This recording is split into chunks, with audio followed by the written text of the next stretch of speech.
Hello, hi. நான் உங்கள் Jeyaraj. Welcome to Anisha's all in all world.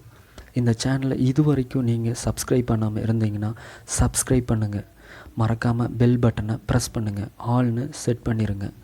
இன்றைக்கி உங்களுக்காக ஒரு டிஃப்ரெண்ட்டான கான்செப்ட் கொண்டு வந்திருக்கோம். இந்த உலகத்தில் வாழ்கிற வாழ்க்கை இயந்திர வாழ்க்கை மட்டும் இல்லைங்க, இயந்திரத்து கூடவே வாழ்கிற வாழ்க்கையும். ஆமாங்க, நம்ம உயரத்தில் இருக்க ஃப்ரிட்ஜை பற்றி தான் பேச போகிறேன். வாங்க நிகழ்ச்சிக்குள்ளே போகலாம்.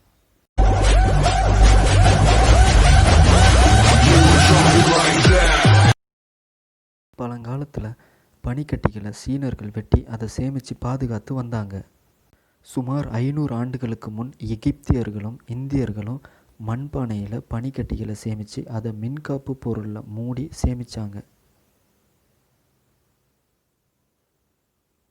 அதன் பிறகு பனிக்கட்டிகள் கிடைக்காத போது குளிர்பாதாள அறையிலோ தண்ணீரின் மேலே பொருட்களை வைத்தோ குழிப்பெட்டிகளை அமைத்தோ அதை குவளை அல்லது துத்தநாகம் கொண்ட மரப்பெட்டிகளில் மரத்துகள்கள் வைத்து அதற்குள் பனிக்கட்டிகளை சேகரித்தாங்க. இதை வில்லியம் கூலன் முதல்ல கண்டுபிடிச்சி மேற்கொண்டு 7 பேர் பலவிதமான ஃப்ரிட்ஜை கண்டுபிடிக்க காரணமானார். அவருக்கு அடுத்து ஆல்பர்ட் ஐன்ஸ்டீன் 1930 எக்கோ ஃப்ரெண்ட்லி ரெஃப்ரிஜரேட்டரை நகர முடியாத பொருள் துகள்களை பயன்படுத்தி மின்சாரம் இல்லாத ஒன்றை கண்டுபிடிச்சார். காலகட்டத்தில் 99% அமெரிக்கர்கள் ஃப்ரிட்ஜை பயன்படுத்த ஆரம்பித்தாங்க. முதல்ல கண்டுபிடிச்ச ரெஃப்ரிஜரேட்டர் எல்லாம் எரியக்கூடிய தன்மை கொண்ட வெப்பத்தில் வினை புரியக்கூடியதாகவும் இருந்துச்சு. சிஎஃப்சிங்கிற குளோரோஃப்ளூரோ கார்பன் ரொம்ப சேஃப் ஆனதுன்னு நினச்சாங்க. ஆனால் அது ஓசோன் லேயரை பாதிக்கும்னு 50 வருஷத்துக்கு அப்புறம் தான் தெரிய வந்துச்சு. இதில் அட்வான்டேஜ்னு பார்த்தா உணவுப் பொருளை கெட்டு போகாமல் அதில் உற்பத்தியாகும் நுண்ணுயிர்களை வளராமல் பார்க்குது. இதில் டிஸ்அட்வான்டேஜ்னு பார்த்திங்கன்னா நிறையா இருக்குது. 6ல் 1 பங்கு மின்சாரம் ஃப்ரீசருக்கு மட்டுமே போகிறதா ஒரு ஆய்வில் சொல்கிறாங்க. ஃப்ரிட்ஜை இனி பயன்படுத்த முடியாதுன்னு நினச்சா அதை முறையாக டிஸ்போஸ் பண்ணுங்க. ஏன்னா சிஎஃப்சி HCFCங்கிற அமிலம் நிலத்தடி நீரோட கலந்து அசுத்தமாகிடும். மட்டும் இல்லாமல் நாம் ஃப்ரிட்ஜுக்குள்ளே வைக்கிற உணவுப் பொருட்களின் சத்து, அமைப்பு, வண்ணம், ருசி எல்லாத்தையும் ஒரு பங்கு அளிச்சிருதுன்னு சொல்கிறாங்க. முக்கியமாக ஃபுட் பாய்சனிங், அஜீரண கோளாறு போன்ற பிரச்சனைகளை ஏற்படுத்தும். இதனால் நம்ம உடம்பு நமக்கே தெரியாமல் பல பிரச்சனைகளை சந்திக்க நேரிடும். நம்ம ஃப்ரிட்ஜில் வச்சு குடிக்கிற கோல்டு வாட்டர்னால் நரம்பு மண்டலம், வாய் சார்ந்த உறுப்புகள், மூளை இதுக்கெல்லாம் நாம் நமக்கே தெரியாமல் ஷாக் ட்ரீட்மெண்ட் கொடுக்குறோம்.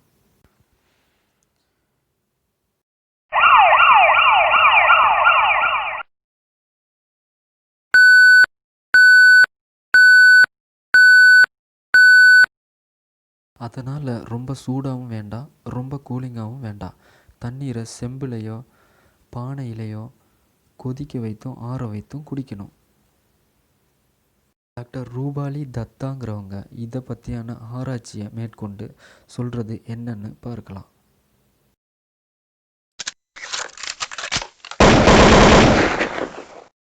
4 to 5 டிகிரி செல்சியஸில் தான் ஃப்ரிட்ஜ் இருக்கணும்.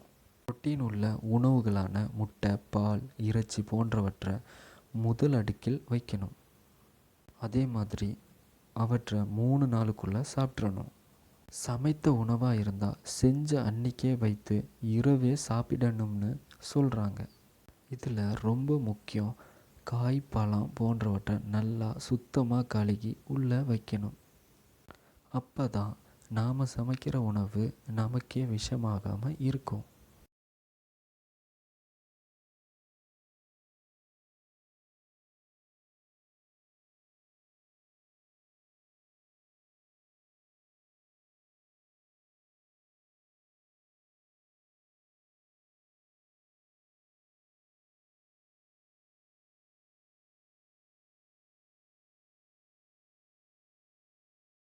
அதுலேயும் குறிப்பாக டோர் லாக் ஃப்ரிட்ஜு பயன்படுத்தாத ஃப்ரிட்ஜில் நிறையா குழந்தைங்க மாட்டி இறந்துருக்காங்க.